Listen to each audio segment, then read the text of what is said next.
Olá, tudo bem? Bem-vindo, bem-vinda a mais uma aula Aventura Educacional. Sou o professor Cláudio, estarei com você aqui estudando esse conteúdo. Bora lá juntos? Hoje nós vamos falar sobre a Lei Complementar 277, de 7 de outubro de 2011, que reformula o Estatuto dos Servidores Públicos do município de Barueri. Então vamos lá. No título 1 das disposições preliminares, aqui vai falar sobre o regime jurídico dos servidores públicos da administração direta e indireta do município de Barueri.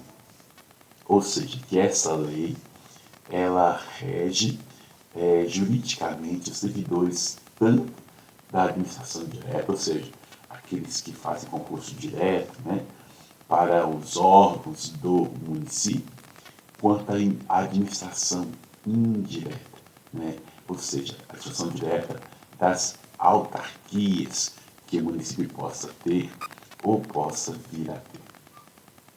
Aqui o artigo 2º ele está suprimido. O artigo 3º, né, vai falar que é vedada a prestação de serviços gratuitos, né, à Prefeitura de Barueri, salvo aquilo que preconiza a lei. No artigo 4º, vai dizer que são requisitos básicos para a investidura em cargo público no município de Barueri, né? Nacionalidade brasileira, ou seja, ninguém que tenha nascido em outro país pode ser investido em cargo público em Barueri.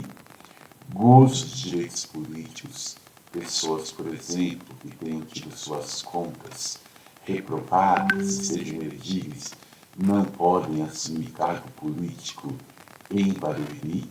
Então, o gozo de serviço político é um critério. Quitação das obrigações militares e eleitorais. No caso dos homens, o reservista, né, a servir ao exército, e também, né, no caso de homens e mulheres, terem votado nas eleições anteriores, ou terem justificado o voto, pelo menos, ou terem anulado, né? Tem que estar quites com as obrigações eleitorais. Nível de escolaridade exigido para o exercício do cargo, né? Ok. Idade de 18 anos, ressalvado o limite constante no artigo 1º, ok? Então, são esses os requisitos mínimos para investidura do cargo em Barueri. Parágrafo 1º. Aqui vai ressalvar, né, a questão do guarda civil municipal. O servidor tem que ter idade mínima de 18 anos, se ele quer ser guarda civil, e máxima de 30 anos na data da posse. Então, complementando o que está lá no inciso 5º, aqui ele tem que ter mínimo 18 e no máximo 30. Parágrafo 2º. Somente poderá ser considerado em cargo público quem atender às condições especiais descritas em lei ou decreto para determinados cargos, né? Então, pode haver leis, podem haver decretos que passem a regulamentar daqui para frente, né, a ascensão das pessoas ou da pessoa a cargos a ser criados em tempos vindouros, ok? Então, tranquilo até aqui. As pessoas portadoras de deficiência é assegurado o direito, olha, tá vendo? Quem é deficiente é assegurado o direito de se inscrever, né, no concurso público, desde que as atribuições sejam compatíveis, né? Então, não é qualquer deficiência que pode se inscrever em qualquer cargo. Aquela deficiência tem que ser compatível com aquele cargo. Claro que tem uma lista de deficiências compatível e compatível com um cargo, outro não tem. Ele vai dizer isso, é a perícia médica, a junta médica, né? E a junta médica vai dizer se é compatível, se não é compatível. Se você discordar, você recorre e aí você vê lá se ganha isso. É assim que funciona, ok? Artigo 5º, né? Vai falar que a forma como vai ser provido os cargos efetivos, né? Que vai ser diante da mesa da Câmara ou do chefe da administração direta ou indireta, e podendo ser a competência delegada, né? Então, na hora que você vai lá assinar o provimento, tá bom? Você vai assinar sua posse diante do prefeito, ou diante da Câmara, ou de quem se delega, né? De quem eles delegam. No caso aqui, né, claro, da Câmara, dos servidores que são lotados na Câmara. Investidura do cargo público de provimento efetivo ocorrerá com a posse, né? E nos demais casos com a nomeação.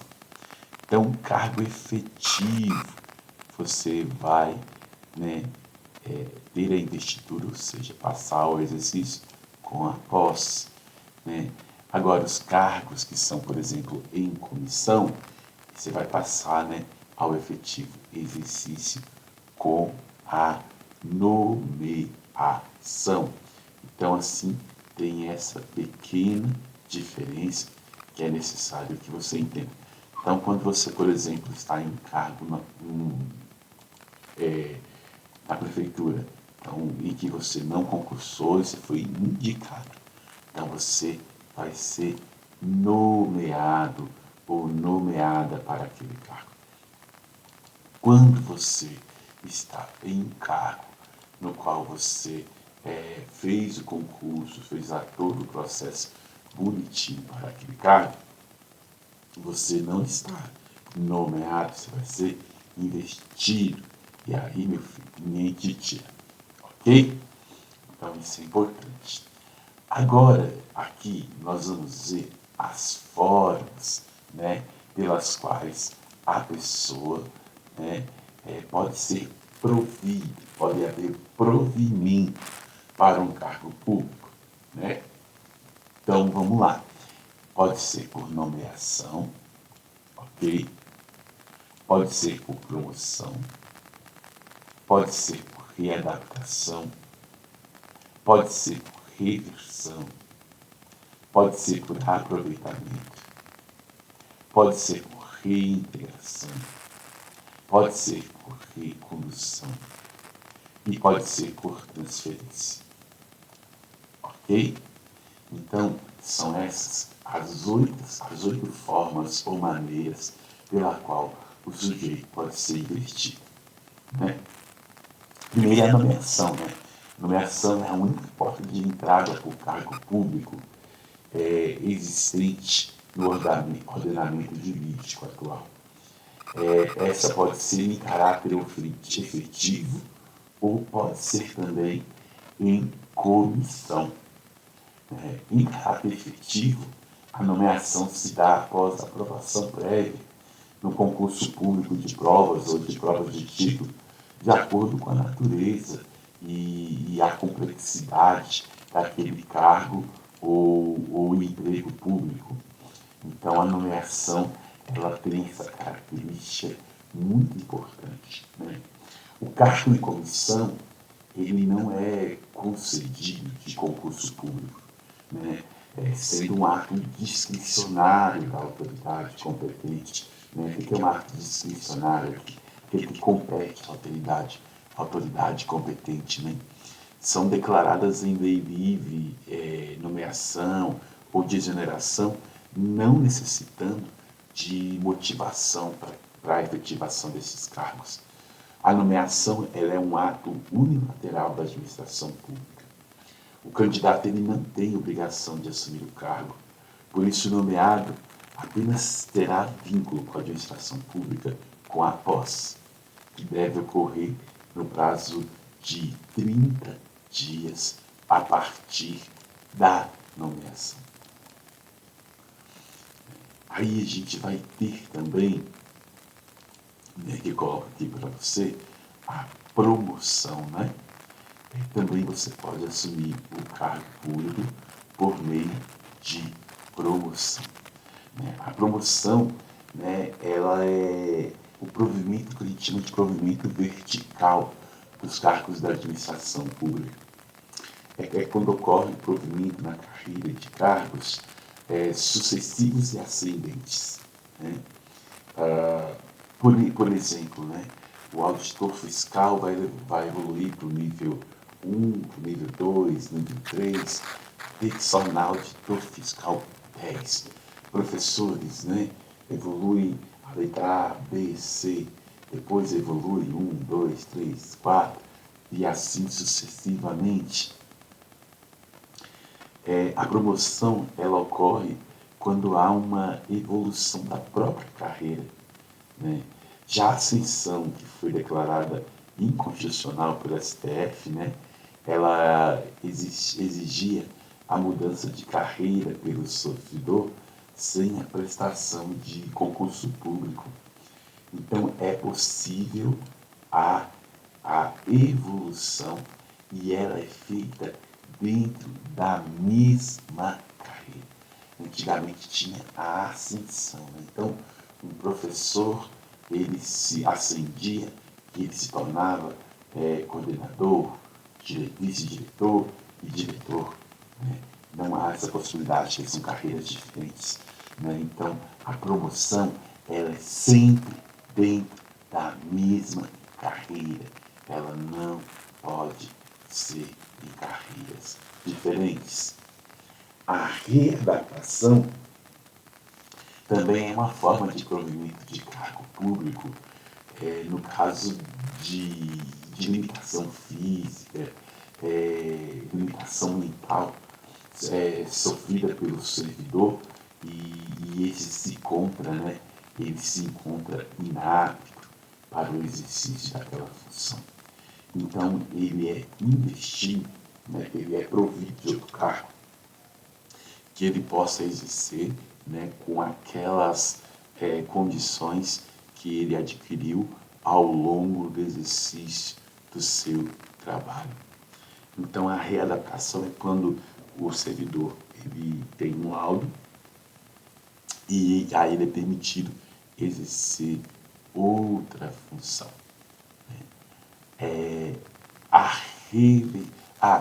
O cargo que se promove, né? O cargo que se provê para a readaptação, ele tem que ter atribuições em nível de escolaridade e vencimentos equivalentes ao cargo ocupado anteriormente. Você não pode fazer a readaptação da pessoa com prejuízo de salário, mas isso nós vamos ver um pouquinho mais para frente, ok? Reversão. A reversão também é uma forma de provimento do cargo público, que é o retorno à atividade do servidor aposentado. Né? Tem duas formas de ocorrer isso, né? A reversão de ofício e a reversão a pedido. Né? A reversão de ofício, né, quando uma junta médica, por exemplo, declara que, por exemplo, né, os motivos daquela aposentadoria por invalidez deixaram de existir. Né? Isso é uma reversão por ofício, quando uma força maior obriga o sujeito a voltar ao trabalho. E a reversão a pedido é quando o próprio sujeito, né, ele por um motivo ou por outro, ele não quer mais estar aposentado.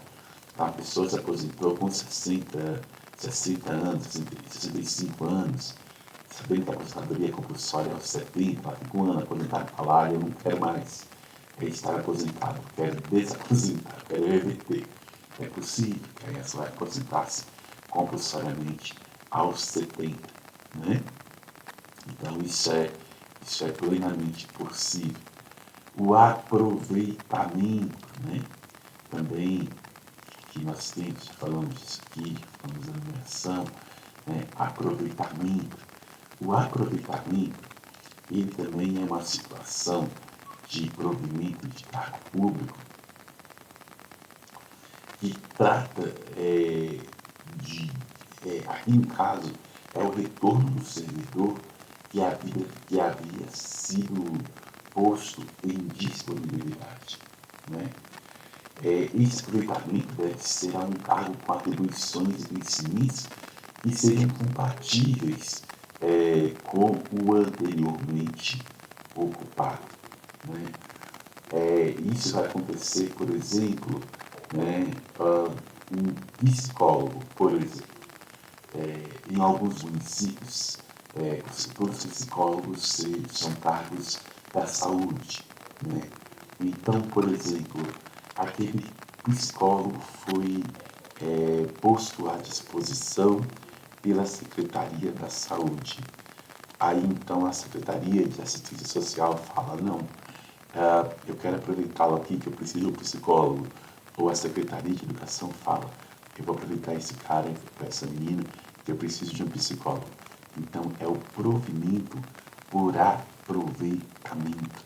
É quando aquele sujeito colocado à disposição, né, ele vai estar na ocupação de um outro cargo público. Por reintegração, é quando o sujeito ele é demitido, né? Ele é exonerado, né?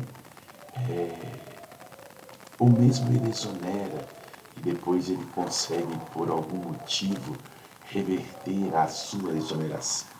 Tem muitos casos, pessoas demitidas conseguem eliminar, são reintegradas ao seu cargo. Às vezes a pessoa, por exemplo, ela foi lá e pediu demissão, exoneração, e ela consegue comprovar que quando ela pediu a exoneração, ela não estava de pleno uso das suas faculdades mentais, então ela também é reintegrada ao cargo. Né? Então, isso é reintegração. Se ele demitido, ele volta ao cargo. Recondução. Aqui acontece muito com sujeitos que são comissionados. Né? Então, o comissionamento, né? A ocupação do sujeito daquela função se dá por um determinado período. Né? Então, em terminando aquele período, aquele sujeito ele pode ser reconduzido, né, ao cargo, né, quando o sujeito ele continua exercendo aquele cargo que ele foi provido, cargo ou função. Transferência. É quando o sujeito é transferido de uma locação para outra.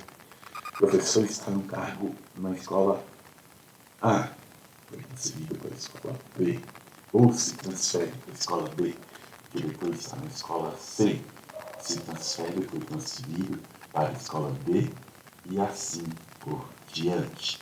Ok? Seção 2 da nomeação. A nomeação far-se-á em caráter efetivo, em comissão e em caráter temporário. Então, tanto para o cargo efetivo, para o cargo comissão, para o cargo temporário, você poderá ser nomeado. Em caráter efetivo, né, para cargo isolado ou cargo de carreira. Cargo isolado são cargos em que não estão ligados a uma seção, a uma secretaria do município, necessariamente. Isso é um cargo isolado. Né? Ele transversaliza todas as secretarias. Né? Ou cargos de carreiras. Né? Os cargos de carreiras, né, são os cargos que têm a possibilidade de progressão dentro do cargo e função. Ok? Cargos em comissão, né, são aqueles que são, que nós já falamos, né, que são de atribuição do gestor de nomear a pessoa para aquele cargo, né, sem concurso público. E os cargos de caráter temporário são aqueles cargos, né, os quais as pessoas assinam com processo seletivo simplificado, ou mesmo por seleção de currículo, ou mesmo também pode ser por alguma indicação ou algo do tipo. Mas de qualquer maneira, a ascensão a esses cargos, a nomeação para esses cargos, ela é regulamentada. Né? A diferença de cargo de caráter temporário ele de fato tem uma temporalidade pré-definida. Né? Os cargos em comissão, né, não necessariamente têm essa temporalidade pré-definida. Né? A lei estabelece os cargos que podem ser postos em comissão. Né? Parágrafo único. O ocupante do cargo em comissão poderá ser nomeado para exercício interinamente em outro cargo de confiança, sem prejuízo do cargo que ocupa.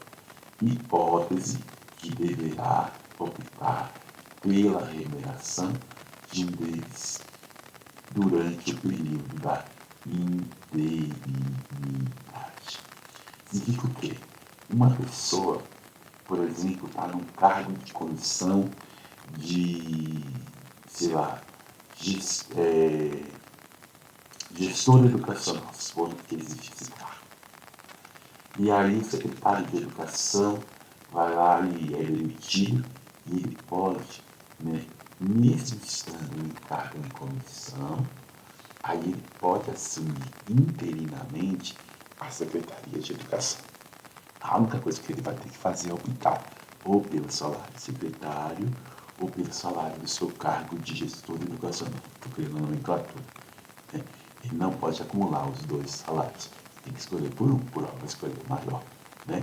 E aí, depois que vier o secretário de Educação nomeado, ele volta ao cargo dele. Então, ele não vai ter prejuízo ao cargo. Ele precisa de se demitir do cargo em comissão dele para fazer isso.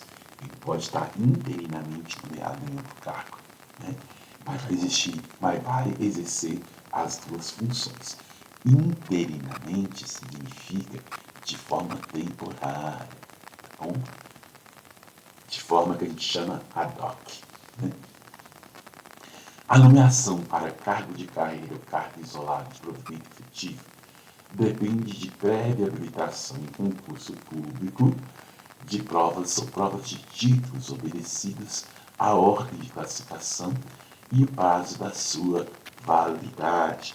Então, provimento efetivo precisa necessariamente de quê? De concurso público. Não existe nomeação para cargo efetivo sem concurso público. Parágrafo único. Os demais requisitos para o ingresso e o desenvolvimento do servidor na carreira, mediante promoção, serão estabelecidos pela lei respectiva e seus regulamentos. Artigo 10º. O concurso será de provas ou provas de título, de acordo com a natureza e complexidade do cargo, na forma prevista da lei. Né?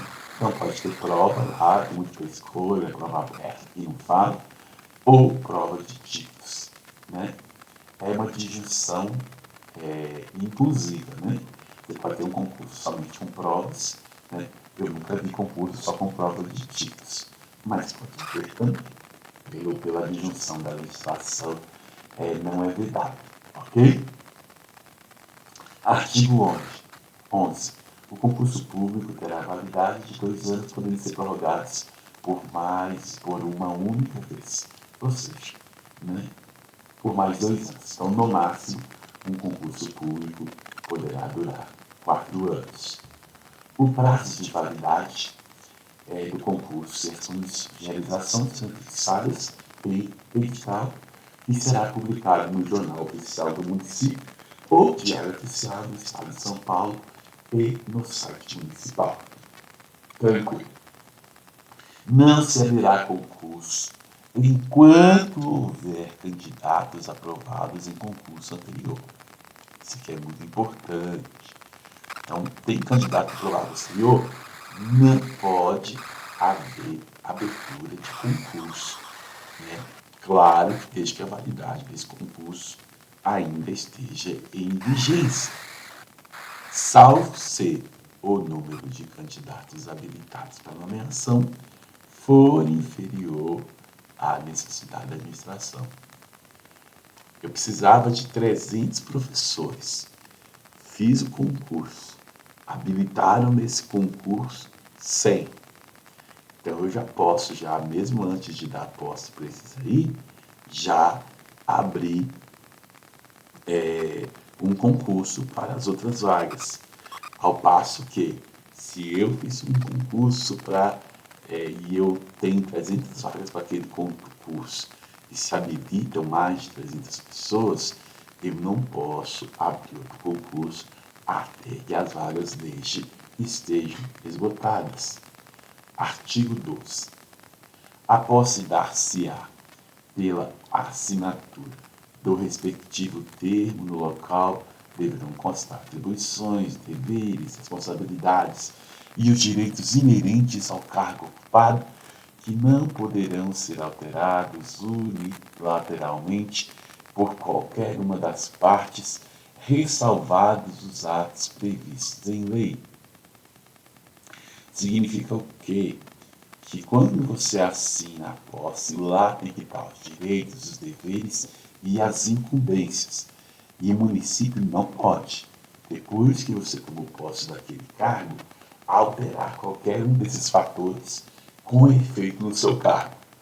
Pode alterar? Pode, mas para aqueles que virão depois. Ok? O candidato deverá apresentar-se no prazo de 5 dias, contado da publicação do ato de convocação, e sua posse ocorrerá no prazo de 10 dias, a contar da inspeção médica. Tranquilo aqui. Fez a convocação, você tem 5 dias para se apresentar e você tem que tomar posse no máximo 10 dias depois da inspeção médica. Ok? Então não é assim, 15 dias, não é.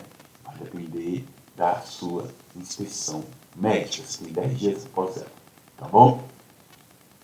A legislação não está falando aqui que são 10 dias úteis. Então são corridos. Só haverá posse nos casos provenientes do cargo por nomeação em caráter efetivo. Tranquilo aqui também, né? Você só tem posse quando o cara está em caráter efetivo. Para o outro é nomeação, tá bom? Será tornado sem direito de provimento por ato do chefe executivo de mesa e câmara ou chefe do ente da administração direta, se a posse não ocorrer no prazo deste artigo. Então, ou seja, não há possibilidade de você burlar qualquer aspecto aqui dos prazos.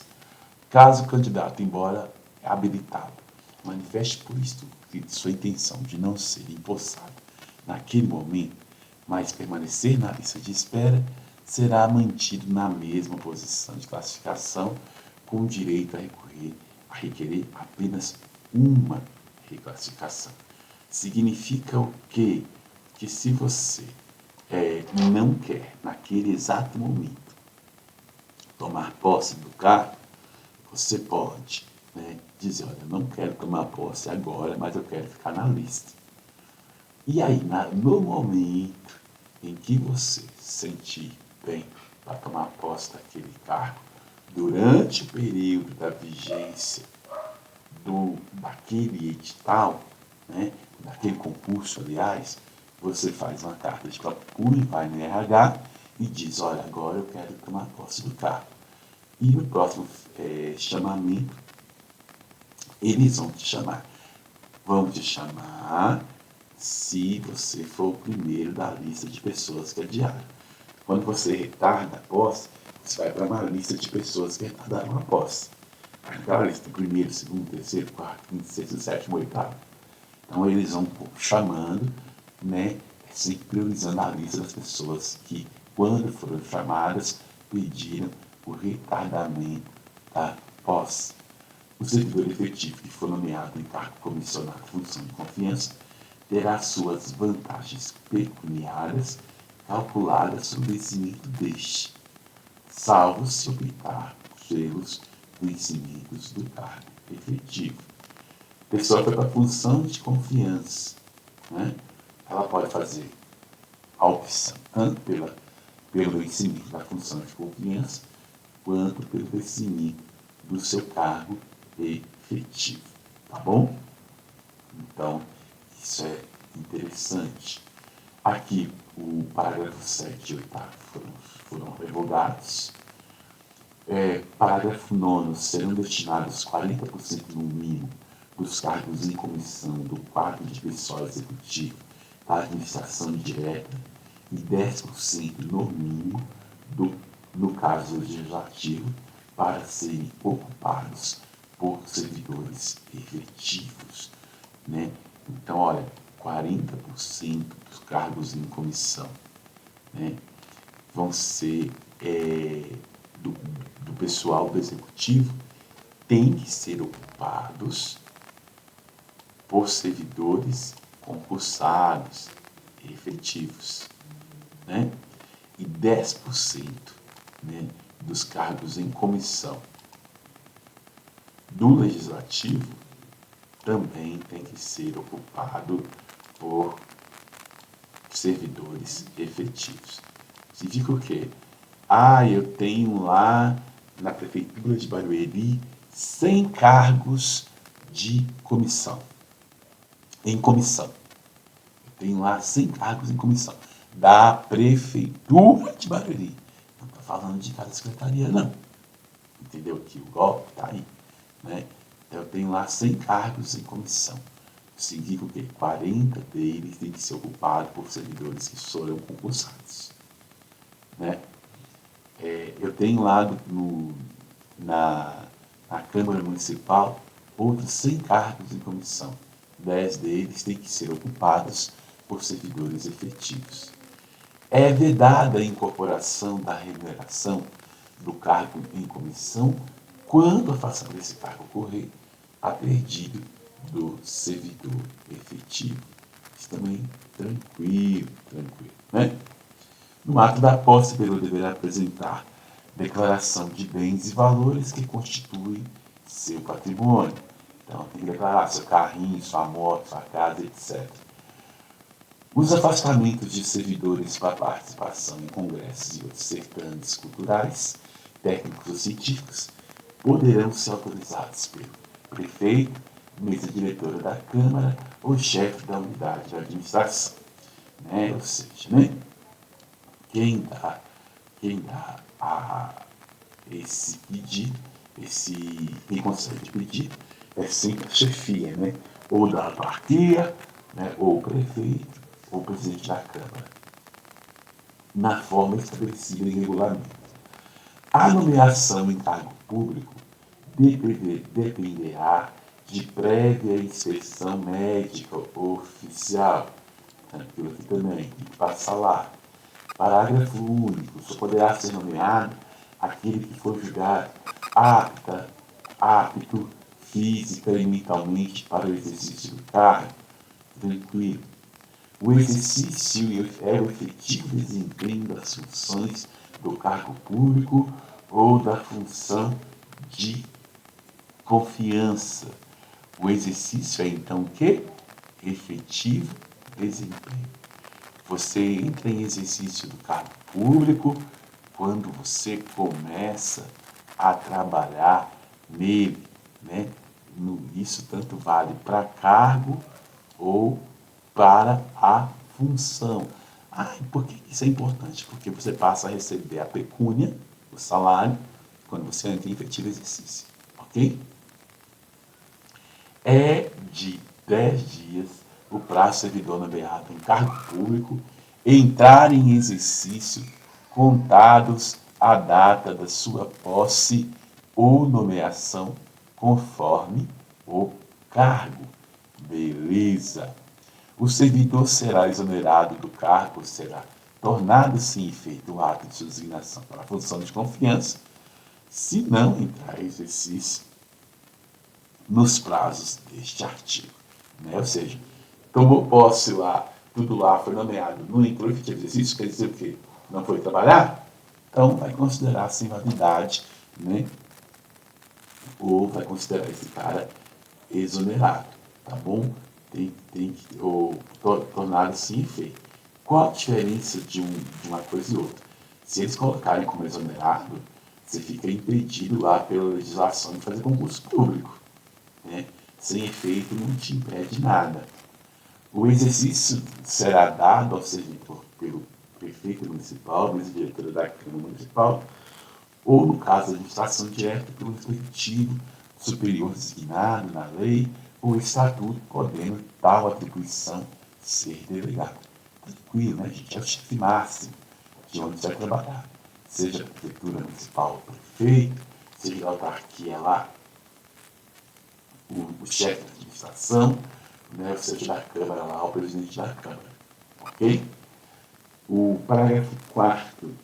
O início do exercício de função de confiança coincidirá com a data da publicação do ato de designação, salvo quando os servidores tiverem licença, afastamento ou qualquer outro motivo legal, hipótese em que recairá o primeiro dia útil após o término do impedimento, que não poderá exercer há 30 dias da publicação.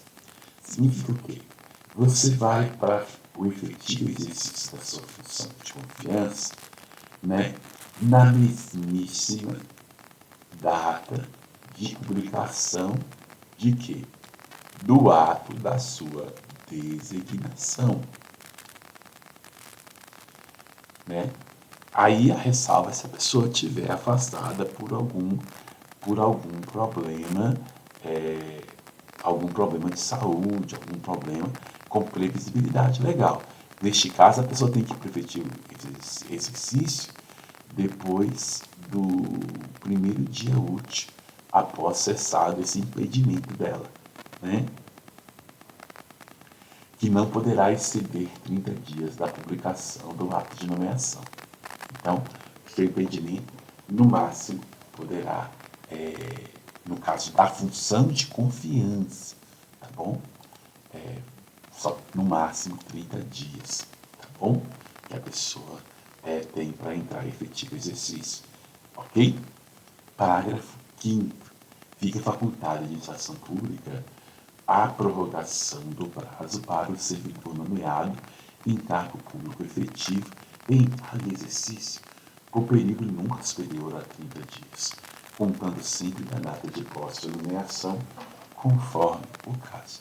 Então, né, está dizendo lá que o efetivo exercício tem que se dar 10 dias após a inspeção médica, né? Então, você pode também, esse prazo de efetivo exercício, ele pode ser prorrogado, nunca por mais de 30 dias. Artigo 15º. Início da suspensão, interrupção e reinício do exercício são registrados em assentamento individual do servidor.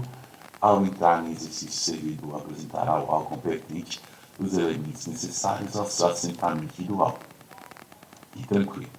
A promoção não interrompe o tempo de exercício, que é contado no novo posicionamento da carreira a partir da data da publicação do ato que promove o servidor. Tranquilo, né? A promoção não interrompe o tempo de exercício. Quando a pessoa é promovida no cargo, ela tem que contar de novo o tempo de exercício dela, né? Aquilo vai sendo cumulativo. Então, quer dizer, o professor passou professor 1, está lá na letra 6, por exemplo. Ele vai contar tempo em cada letra, letra 6. No número 6, vai contar tempo em cada número, em cada letra, no plano de carreira, não. Vai acumulando isso aí. O servidor que deva ter exercício em outro município, em razão de ter sido cedido, terá a critério da autoridade competente no mínimo 5, no máximo 20 dias de prazo, contado a publicação do ato, para a retomada do efetivo desempenho das atribuições do cargo, concluído esse prazo, o tempo necessário para deslocamento para a nova sede. Então, veja bem, ó, o servidor que deva ter exercício em outro município, em razão de ter sido cedido, terá a critério da autoridade competente, né? Aí a sua chefia imediata vai regulamentar isso com resolução, no mínimo 5 e no máximo 20 dias de prazo, contados da publicação do ato, para a retomada do efetivo desempenho das atribuições do cargo, incluído nesse prazo o tempo necessário para o deslocamento para a sede. Ou seja, a prefeitura, a pessoa está em exercício em outro estado, em outro município, por exemplo, muito longe, né? E aí cessa esse exercício. Então não é que falar, tem que estar aqui amanhã, não. A pessoa tem no mínimo 5 dias para se organizar, para estar na sede do município, e no máximo 20 dias, para que ela possa voltar ao exercício no município. Isso contando o deslocamento para a nova sede, ok? Na hipótese do servidor encontrar-se em esse afastamento legalmente, o prazo que se refere a esse artigo será colocado a partir do término do impedimento. Tranquilo? Facultado ao servidor declinar dos prazos estabelecidos no caput. Ou seja, se ele está em outra cidade do outro lado de São Paulo e ele consegue voltar antes para a sede municipal, é tranquilo, ele pode voltar. Artigo 18. Desculpa.